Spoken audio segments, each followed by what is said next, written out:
Hello, welcome to this latest edition of In Focus. I'm your host, Cassidy Jo Fortin. If you're looking for new ways to get involved in your community, then this is one episode you won't want to miss. Today we have with us Dr. Dallas and Dr. Deborah Stout, two professors here at Cal State Fullerton that have made community service an integral part of their lives. They have each earned many different awards for their work with the community, including the Ambassador of Peace Award and the Linda Kearns Prevention in the Community Award. Thank you for joining us today. We are really excited to have both of you here. Thanks for having us. Thanks for having us. All right, well, let's get started with you telling us a little bit about yourselves. Well, we met here as students about 23 years ago, got married about 21 years ago, and have had an interesting life since then. So I was born in a little town in Idaho.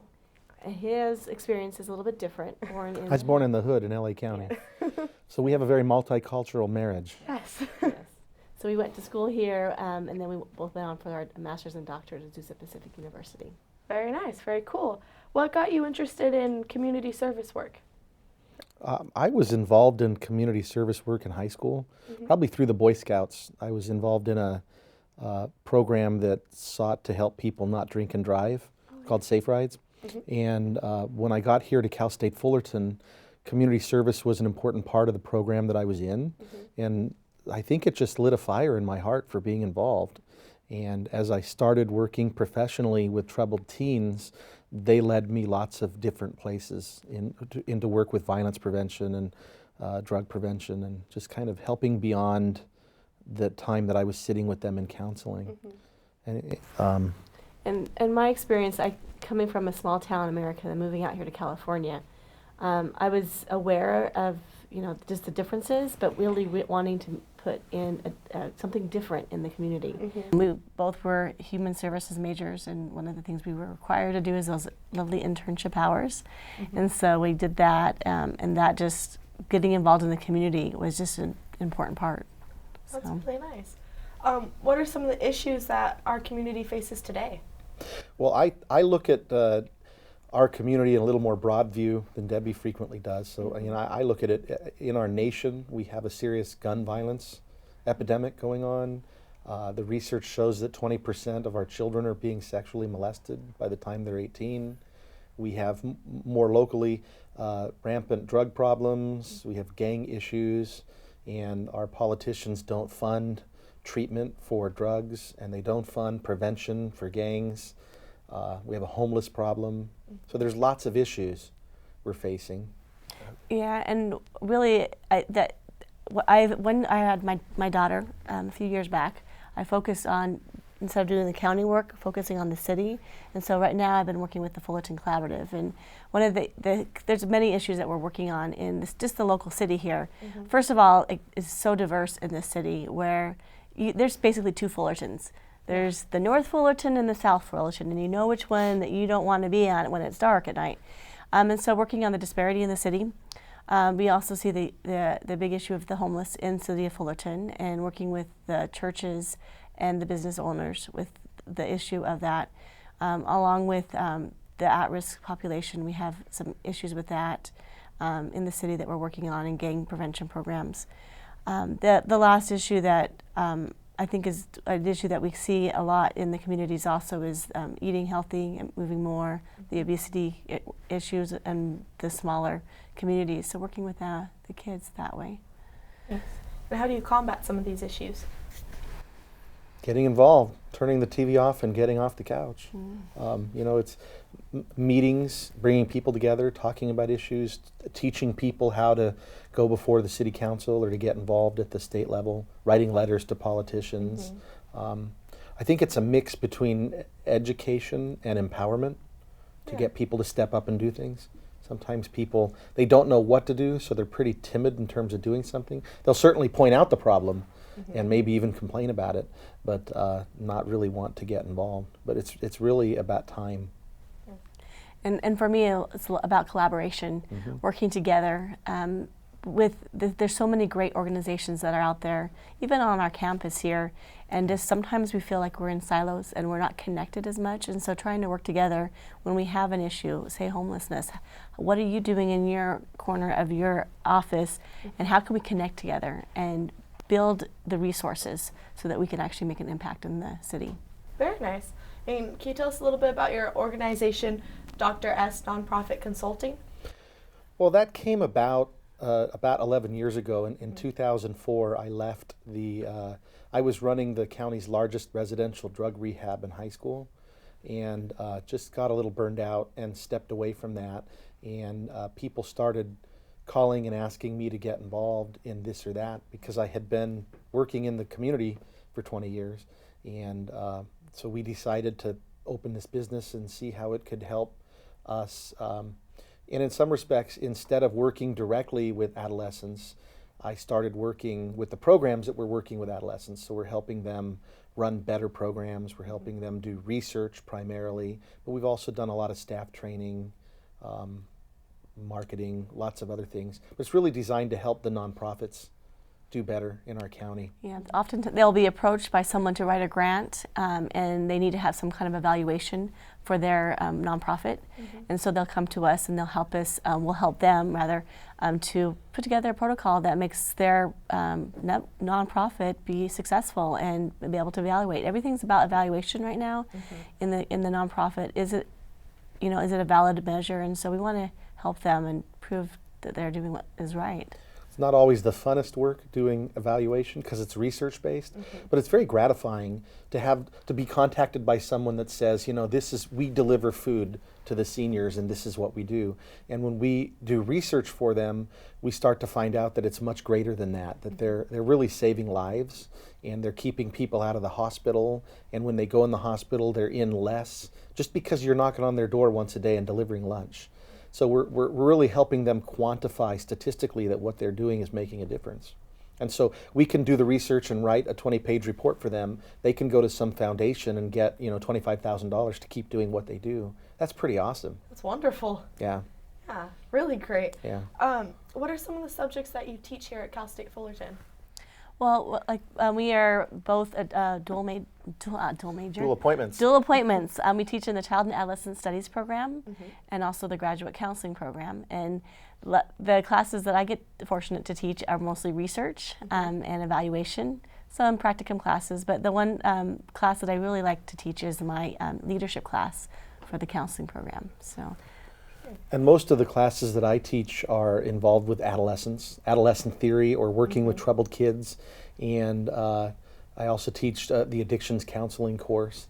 But even though we're the Department of Child and Adolescent Studies, I think most of the students are very focused on kindergarten through the 5th grade.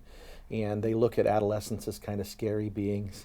And so they'll take all of the other classes and they end up in my class. And I really try to immerse them in the realities that the teens face today and let them know that they're not so scary and they're kind of fun to work with. So it's enjoyable. That's nice. And how does your work influence your teaching and vice versa? For me, there's not a disconnect. I think I grew up poor in the hood. So part of getting an education for me, giving back has been a very important aspect of my life. And I've always felt like if I ever stopped giving back, that it would stop coming. The goodness in my life. And so I really try to inspire my students to get involved, and the best way I can do that is by talking about what I already do. So I talk about the issues, I talk about professional work. You can bet they'll all see this show because I want them to see that there's more to, in their regards, teaching or counseling than just working with that one client. There's a greater universe out there, and they inform each other if you're doing it. It also brings a lot of life, because they're reading about theories, social work theories about helping the person in the environment, and we can talk about actually doing that, and it just kind of brings it to life in that way as well. Yeah. Very nice. So it's very applied. Yeah, I like applied approaches. So theory is important in my classes, but I want them to understand how the theory works on the street. And if they can't, for me, if they walk away not connecting the two, then I feel like I've done a disservice. Okay. You talked about wanting to inspire your students. Do you have any stories or have you had any success in your students going out and serving the community? I think so. I mean, I don't know that I have a specific story, but I know that a lot of, I talk every semester in my classes about joining clubs on campus, that it's important to get involved and do something. And so many students have become officers of clubs on campus as a result of my cheerleading them. I talk every semester about I do one lesson on the difference between a for-profit business and a nonprofit organization, because I want my students to understand the difference between working to make someone wealthy and working to make a difference in the world. And as part of that lesson, I talk about the board of directors, how a nonprofit is run, and I let them know that anybody can join a board, that you don't have to be rich. And I encourage them to go out and get on a board of directors somewhere so that they can make a difference in their lives and in the lives of those that, whatever program that is that's serving. And it looks good on their resume as well, so it helps them career-wise as well. Right. You know, it's intertwined in a lot of different ways. Yes. I don't have any specific stories, but I know that a lot of my students go on for their masters, and that they often come to me afterwards, like years later, and they get emails, and it's so nice to hear what they're doing out there in the field. And some of them do the study abroad programs and be able to apply a lot of what we're talking about to different cultures and to different nations. So it's pretty impactful for that to happen. We have dragged a lot of the students along over the years to community events that we're involved in several events or meetings a year where lots of professionals are coming together, and we'll if we invite our students, routinely get 15 or 20 students show up. And I think in some respects it breathes life into the events and the meetings, because the professionals get to see different points of view, and the students get to rub shoulders with professionals and people that are doing what they want to do later. And I always encourage them, get your hand out in front of you, get business cards, talk with people. If you're interested, follow up. You just never know how meeting someone out in a community can have a difference on your life or your career. And so that's part of that applied piece that I was talking about, being out and about in the community. Yes, and networking, yeah. So we've had a few students actually get hired because they've been out into those meetings, and they've connected with Cal State Fullerton, and they were hired. So That's great. How does the philanthropic efforts at Cal State Fullerton differ from those in other universities? That's a good question, and I don't know much about what other universities do, but I'm very excited about a couple things we do here that I'd like to talk about. We have a nonprofit professional alumni association, which is actually the oldest chapter of the alumni association here at Cal State Fullerton, and they sponsor every year a $1,000 scholarship for a student that wants to go into nonprofit work. It's one of the largest scholarships that's offered here on campus. We also have the Gianeschi Center for Nonprofit Research, which I've just been appointed to the advisory board on. I'm very excited about. And they have a nonprofit fellowship where they take $2,500 a year. They give $1,500 of it to a nonprofit agency that's willing to take one of our students, and the student gets $1,000 to go there and do a fellowship. And so there's two of the largest awards on campus, and they're given to students who want to apply themselves in areas that make a difference in the world. That's Here great. locally, which is exciting. And there's lots of, as Debbie said, there's lots of nonprofits. There's no there's no limit of ways a student could get involved in the community, and they just have to do the research and find what they're interested in, right? So I'm not so concerned that they work with adolescents or they work with drug prevention or gang prevention. I just want them doing something outside of the classroom to make a difference in the community. What are some other ways that students can get involved? What would you recommend? Well, the first thing I recommend is that you have to join a club. With 38,000, upwards of 38,000 students, it's real easy to come here, especially a student like yourself who came from out of town. It's real easy to get lost here at Cal State Fullerton, and the world just kind of passes you by, and it can be depressing. And there's actually research that supports that. So it's imperative that you join a club. I warn my students that, we got married out of a student club, so you might be careful who you interact with. But I think it's important to join a club because the clubs provide a social atmosphere, but also all the clubs have a civic component where they're involved in doing something, getting shoes for the homeless or raising money for children at Orangewood Children's Foundation, or they all have so many opportunities to get involved. And so that's kind of the low-hanging fruit. It's easy to join a club or two on campus. And then beyond that, I think, again, it just behooves students to think about what are you passionate about when you think about things. Are you passionate about animals? Are you passionate about the forest? Are you passionate about reading or homeless? And instead of just being passionate about it or posting on Facebook every now and then, finding a way to get involved.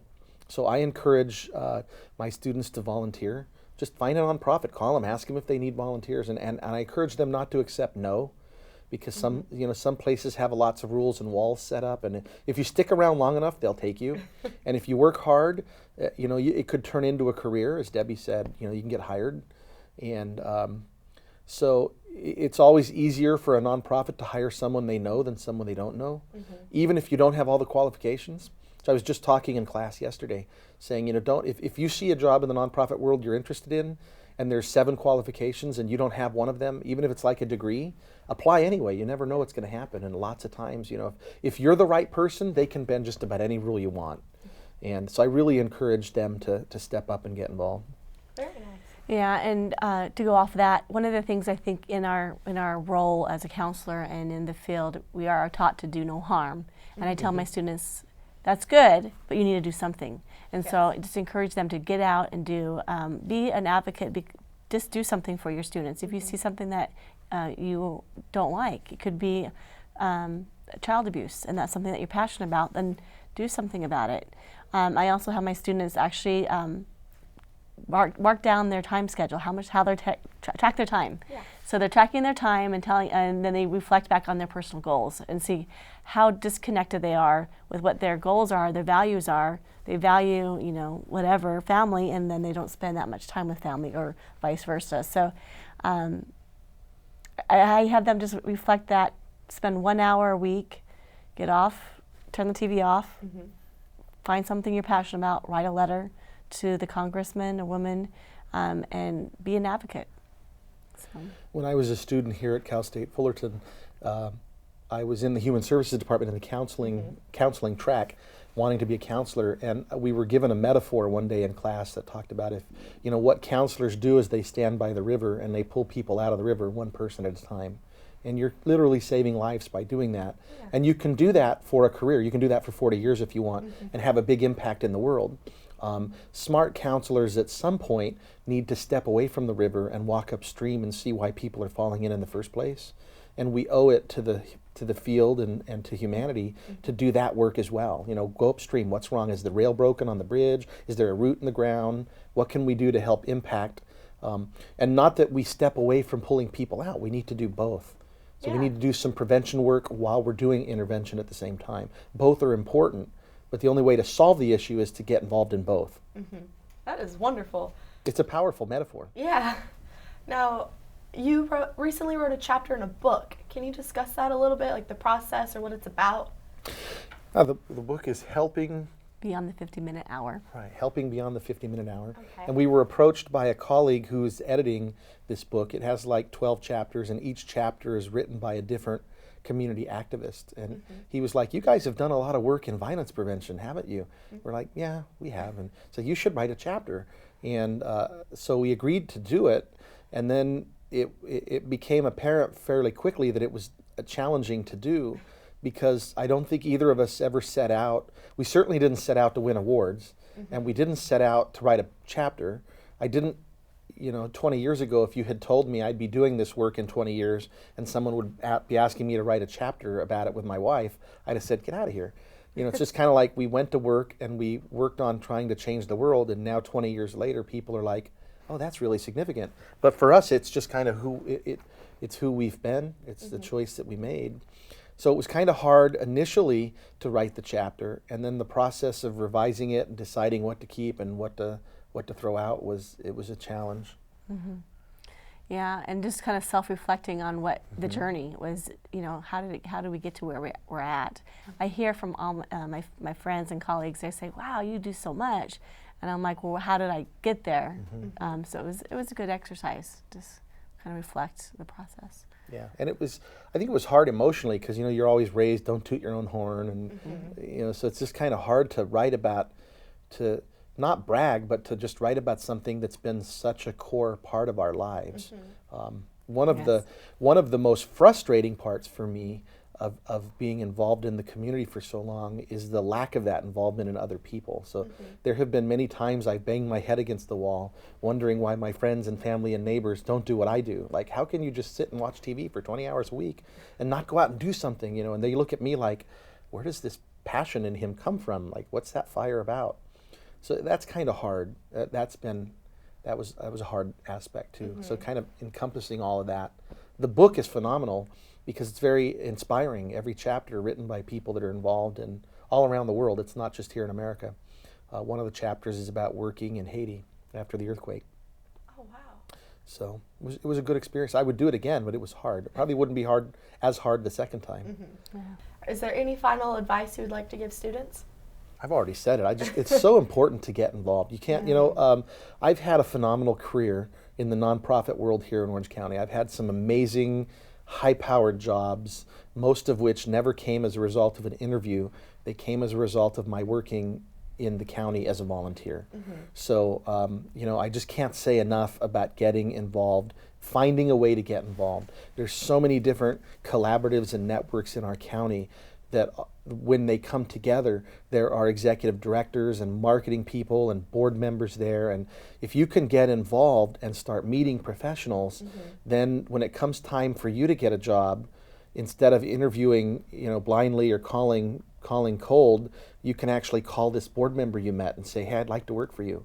Or call the executive director that you were on a subcommittee with and say, I'd love to work in that field. And it just, the implications for that are profound. Aside from changing the world, I mean, it can impact the world, it can impact your life, it has profound implications for your career. So. Yeah. And kind of going off of what Viktor Frankl, one of our favorite people at existentialism, is finding your meaning. And so I encourage students to figure out what they have, what's their meaning, what's their, that dash between when they're born to when they're dying, that dash on your tombstone, what is that going to look like to you? So I encourage the students to take time to reflect, take time to look within themselves to find out what they are passionate about and find that passion. That's great. And you got to get out of your comfort zone to do that. Yeah. You have to, do something scary every semester, just because it scares you. Which is, it's good to grow. Well, there's a lot we can learn from your inspiring story, so thank you. Thanks. If you'd like to learn more, check out Dr. Dallas and Dr. Deborah Stout's website at www.drscounseling.org. That is all the time we have for today. I want to thank our guests again for joining us. Until next time, I'm Cassidy Jo Fortin. Thank you for watching In Focus.